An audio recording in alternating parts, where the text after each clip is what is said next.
Sí, llevamos ya 2 o 3 semanas con un tema que parece que genera mucho debate y al final, cuando hablamos de ética y de filosofía, no venimos a dar respuestas para nada, sino venimos a plantear preguntas y que la gente en sus casas pues genere el debate. Os saluda desde aquí Estás Adrián, a acompañado, todos ¿eh? en Bien directo. acompañado. Hola Adrián, ¿cómo Hola. estamos, tío? Entonces, bueno, si lo que hemos conseguido con esta sección estas 2 últimas semanas es generar debate o generar reflexión dentro de cada uno de nosotros, pues hemos conseguido el objetivo porque al final, pues como decía, la filosofía y la ética no pretende muchas veces dar respuestas, sino generar preguntas y que nos generemos un debate interno, ¿no? Y entonces la semana pasada hablábamos sobre la controversia que nos genera muchas veces que un actor, que un director, un escritor, un filósofo, un deportista, admiremos de él su obra, pero luego al conocer su vida veamos que no es éticamente modélico y eso nos genere un rechazo, ¿no? Entonces, al final tendemos siempre a pensar, ¿qué pasa? ¿No puedo ser fan de este deportista, de este director, porque luego en su vida privada sea un poco controvertido, o me tengo que fijar solo en su obra, ¿no? Pues mi visión era que había que fijarse solo en la obra, vosotros disteis todo vuestra opinión, y acabé la sección de la semana pasada con el ejemplo de un artista que es Javier Álvarez, un cantautor que en su primer disco hizo una canción antimilitar, ¿no? La de 1, 2, 3, 4, paso ligero, yo te lo mando, y en el siguiente disco nos sorprendió con una versión del Novio de la Muerte y bueno, claro, entonces no había tanto acceso a la información, no había tantas entrevistas a las que pudieras acceder en Google. Él tampoco ha sido una persona muy mediática. El abuelo Xavier conoce un poco de Javier Álvarez y es una persona un poco introvertida, ¿no? No le gusta mucho la exposición pública, le gusta ser un tío, más bien, él se hizo Y conocido discreto. tocando en el Rastro, ¿verdad? En el Rastro, no, Sí, en sí. el Retiro. De hecho, sí cumple con ese perfil discreto. Uh-huh. Eh, Y entonces, bueno, sí, entonces la cosa es que cuando ya pasaron los años, a mí me chocó mucho que una persona así en su segundo disco grabara una versión del Novio de la Muerte. Entonces, con los años, en aquel momento a mí no me gustó, me escuchaba el disco, pero cuando llegaba esa canción la saltaba, porque decía, como una persona que ha hecho una canción antibélica, que era casi un himno en esa generación, cuando todavía estaba la mili, etcétera, de pronto te hace una versión del Novio de la Muerte que es el himno de la Legión, ¿no? Me parece. ¿Qué le ha pasado en este tiempo? ¿Cómo se ha transformado, no? Entonces ahí entran un poco nuestros prejuicios propios, ¿no? Y con los años dije, oye, voy a ver, porque esto seguro que tiene alguna explicación, y como ahora ya te metes en Google, pones Javier Álvarez el Novio de la Muerte y te aparecen 20 entrevistas, encontré una en la que él explicaba que efectivamente él seguía siendo la misma persona, él seguía siendo antibélico, pero conoció aquella canción y se dio cuenta de que el fondo de la canción no era bélico, y que él quería... Para Manuel Vázquez no es así, porque acaba de decir, es un soplagaitas. Vale, pues mira, ahora le Literal. voy a explicar porque yo también pensaba lo mismo y a lo mejor después de escuchar nuestra sección se da cuenta de que a lo mejor estamos todos equivocados, porque él lo que quiso al grabar esa versión del Novio de la Muerte es resignificarla, ¿vale? Resignificarla. ¿Por qué? Porque esa de todas formas, canción... Como lo que está haciendo Pedro Gallello, ¿no? Ahora ¿Sí? mismo, con sus símbolos. Exactamente, con el debate que está abriendo Pedro Gallello. Dígame, abuelo Xavier. sí que estabas hablando de esa versión que habías oído, pero yo había oído otra versión diferente respecto a esa canción. Cuénteme. Primero, sí quería decir una cosa, una pregunta que lanzo al aire. ¿Puede un guitarrista ser soplagaitas? No, pero... Y dicho eso, ¿Un hombre de orquesta? curiosamente, respecto a esa canción, me habló una vez el director de cine Basilio Martín Patino.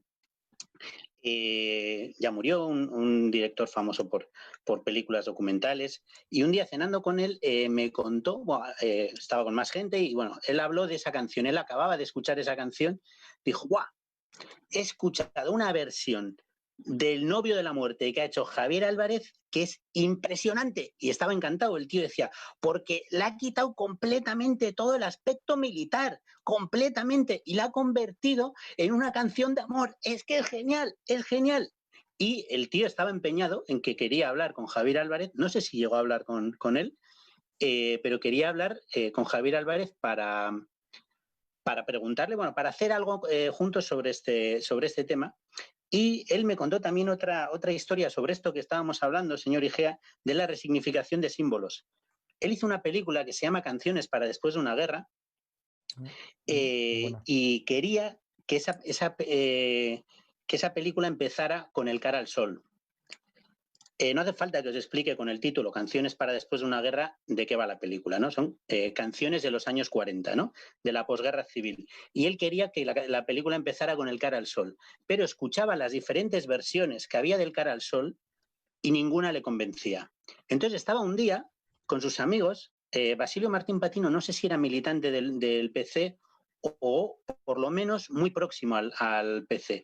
Estaba en un bar al que acostumbraban a ir buena gente del PC de Madrid, era a principios de los años 70, y les explicó la historia. Les dijo, mira, quiero empezar la película con el cara al sol, pero no encuentro una versión que me parezca suficientemente enérgica para lo que yo quiero. Y entonces, pues ahí todos opinando, tal, bueno, bebiendo un poquito más, bebimos un poquito más y dijeron, oye, ¿y si la grabamos nosotros? Todos eran o comunistas o cercanos al comunismo. Y dijeron, pues claro que sí, claro que sí. ¿Tú cómo quieres la versión? Pues que sea enérgica, pues la cantamos con más energía que nadie. Y entonces fueron ellos mismos los que grabaron esta versión del Cara al Sol. Si escucháis el inicio de la película Canciones para después de una guerra, empieza con la versión grabada por gente comunista. Y después del estreno de la película, hubo un alto cargo del ejército en tiempos de Franco que puso como ejemplo de lo que era una versión con toda su gallardía, puso como ejemplo esta versión del Cara al Sol. Hay un ejemplo de resignificación de símbolos. Pues otra resignificación fue la del novio de la muerte, porque todos pensáis que probablemente esto sea un himno militar y la realidad que me descubrió a mí Javier Álvarez al leer la entrevista es que no, es que el novio de la muerte es un cuplé del año 20. Es más, o sea, es una historia. De hecho, además, en un blog de música militar que se llama Defensa y Aviación, te cuenta la historia, o sea, no es ningún secreto. Dice, historia de la música militar española, tal. A principios de julio del año 1921, una tonadillera, Mercedes Fernández González, que usaba el nombre artístico de Lola Montes, pasaba por la calle de la Montera en Madrid cuando se encontró con Fidel Prado Duque, uno de los letristas que le dijo que acababa de escribir la partitura de un cuplé, un género musical muy en boga en aquella época. El autor de la partitura era un catalán, Juan Costa Casals. Se convirtió en una canción muy popular en los cabarets y un día escuchándola a Millán Astray, escuchando la primera parte, él dijo, uy, este es el tipo de mensaje que le va a gustar a mis tropas. Él tenía mucha psicología para eso y efectivamente la letra esa entró súper bien dentro de sus tropas, la cantaron. ¿Por qué? Porque al principio pues cuenta, soy un hombre que la suerte hirió con zarpa de fiera, soy el novio de la muerte que va a unirse en lazo fuerte con tan leal compañera. Habla en la primera parte de la estrofa sobre la bandera, sobre lanzarse contra el enemigo a pecho descubierto, tal. Es todo como muy heroico. Pero si escucháis la canción, os recomiendo la versión de Javier Álvarez, la segunda parte de la canción le da un giro a la historia que ni Juego de Tronos. Porque claro, parece que es un hombre que se ha afiliado a la Legión porque quiere ir a morir por su patria, por su bandera, etcétera, etcétera. Y entonces en la segunda parte de la canción lo que cuenta es que cuando van a recoger el cuerpo del hombre que ha fallecido, al lanzarse contra el enemigo a pecho descubierto, encuentran una carta a su amada que ha fallecido y en ella le dice que si alguna vez ella muere, que le guarde un sitio a su lado porque él irá a buscarla. Y entonces el final, y con esto termino, dice, dice, por ir a tu lado a verte, mi más leal compañera, me hice novio de la muerte, la estreché con lazo fuerte y tu amor fue mi bandera. O sea, que realmente no era alguien que hubiera ido a morir por su patria, fue a morir por el amor de su amada, que era en realidad su bandera, y pues prácticamente habla de la historia de un sacrificio porque no podía vivir sin su amada. Entonces era una canción de amor y Javier Álvarez, con una versión muy, muy dulce, quiso hacer un homenaje a ese cuplé que luego se resignificó por parte de Miguel Astray como himno de la Legión, como canción bélica, y él quiso volverlo a su origen natural. Vamos. Oye, Pues, muy interesante, muy interesante. Creo, por los comentarios de Manolo Vázquez, que no le terminas de convencer. O sea, No. A Manolo no le vas a convencer hoy, ¿eh? Ahora le mando por privado por YouTube la versión de Javier Álvarez. hay una cosa que no me ha quedado clara, y va en serio. La segunda estrofa que canta Javier Álvarez, ¿es la letra original o dices que le da un giro cambiándola? No, es más, es la letra original y es más. O sea, la Legión cuando la canción la canta entera. O sea, ellos cantan entera, cantan las dos partes, o sea, no omiten la segunda parte.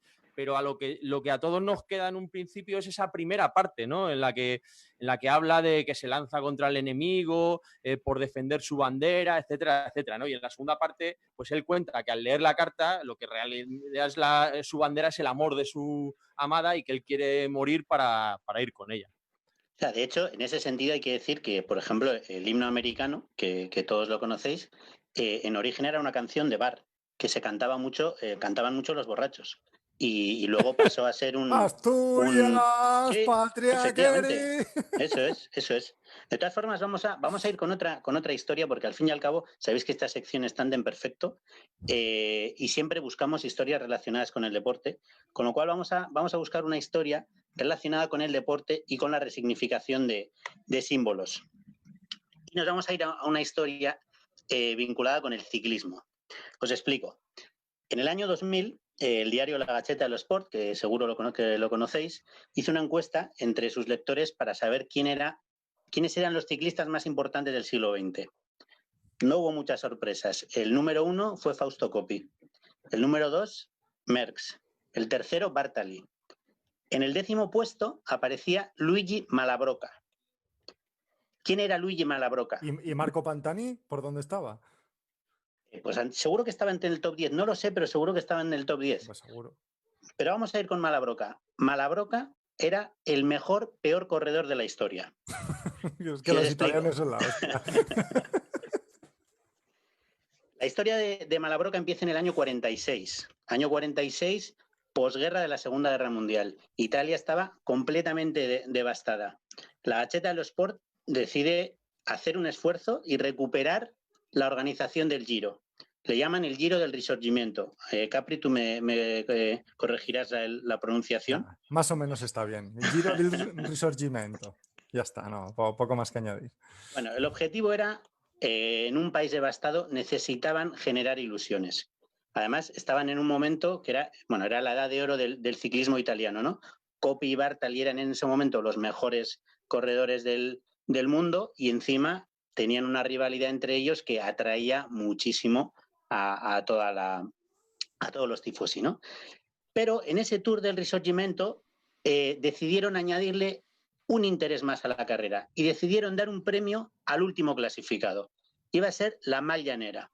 El maillot negro. Eso es. Entonces, en ese primer año, en 1946, el ganador de la Maglia Nera fue Luigi Malabroca, que terminó a más de 4 horas del campeón, que había sido Gino Bartali. Malabroca había decidido que iba a buscar ese premio. Había decidido que iba a correr despacio. Fingió pinchazos, se paró a tomar café en los pueblos, se quedaba a charlar con la gente. Hay que decir una cosa, que en aquellos años eso era típico. Es decir, tú subías una montaña, te parabas y te tomabas un bocadillo cuando hacías una cumbre y cosas de estas pues pasaban. Ese es el mito de Bahamontes con el helado. Y con el Nestí, lo inventó él. Bahamontes dice que él lo que llevaba en la garrafa era té. Era té y se le quedaba frío. Habría que saber si era té. Pero bueno. Ahora lo llaman té. Té con misterio, té con misterio. El caso, bueno, de hecho os digo una anécdota, en el fútbol argentino eso le llamaban café veloz, pero bueno. El caso es que Malabroca se decidió a ganar esta mal llanera y pues utilizaba todos esos recursos. El único riesgo era llegar fuera de control. Y para ello, Malabroca había hablado con uno de los motoristas de la organización que le avisaba cuando llegaban los primeros. Entonces calculaba el tiempo que tenía que para llegar y llegaba justo con el fuera de control, ¿no? Hay que decir que Malabroca en realidad no era un mal ciclista. De hecho, llegó a ser campeón de ciclocross de Italia. Probablemente en ningún caso hubiera ganado un Giro de Italia, sobre todo estando Coppi o Bartali. Y en esa situación, la mal llanera, hay que recordar que estamos en la posguerra, en la Segunda Guerra Mundial, había mucha pobreza y mucha hambre en Italia. La mal llanera era una solución bastante interesante porque resulta que ganabas bastante dinero con este premio. No solo eso, sino que además a los aficionados les gustó mucho este premio y Malabroca se encontró que cuando llegaba al hotel los aficionados le regalaban comida de su huerta o le regalaban platos cocinados, le regalaban flores, le regalaron incluso un cordero y en algunos casos les regalaban dinero en efectivo. Bueno, eso fue en el año 46, Malabroca por supuesto ganó la mal llanera y al año siguiente volvió al Giro e intentó repetir esta victoria o derrota, según se mire, porque en realidad el objetivo era quedar el último. Pues si le dabas la vuelta a la clasificación, estaba primero. Efectivamente. Ese segundo año ya empezaron a aparecer pancartas entre los tifosi de apoyo a Malabroca, le llamaban el representante del proletariado, la esperanza del proletariado, etcétera. Le escribieron canciones a Malabroca, incluso se llegó a estrenar una obra de teatro. Ah, qué bueno. Bueno, en ese año el ganador del Giro fue Coppi. Por ganar el Giro ganó 280.000 liras. El segundo ciclista que más ganó en aquel Giro fue Malabroca, que ganó 250.000 liras. Al año siguiente no pudo competir y en el año 49 volvió al Giro, por supuesto, con el objetivo de ganar la mal llanera. Pero para entonces ya había adquirido mucho prestigio el premio y había otro corredor que también se empeñó en ganarla. Se llamaba Carolo, Sante Carolo.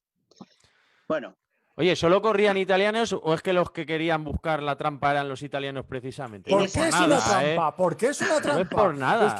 Es que estáis insultando un Capriles, trofeo pero si tú eres de legítimo. los que dices que solamente vale ganar en el deporte profesional. Pues o sea, no, pero salir a esto es una perder victoria, es todo esto lo es una contrario. victoria. ¿Por qué? Porque gana dinero. O sea, es más importante el dinero que el prestigio Porque de la victoria. hay un título en juego, que es quedar el último. Dejadme seguir, que solo es la primera sección. Eres baladizo, eres. Dejadme seguir. Hombre, que ganar la UEFA es un gran triunfo. Es un título que viene de los que no han ganado la liga, ¿no? Ni los que han... Hombre, no, pero han estado entre los primeros de sus ligas. Es la segunda división europea. Bueno, dejadme seguir con la sección, que esta es solo la primera y si no vamos a terminar muy tarde. Bueno, lo que quiere decir, en ese año 49, Carolo y Malabroca pelearon en una pelea de tanto interés para los italianos como la de Coppi y Bartali por la primera plaza.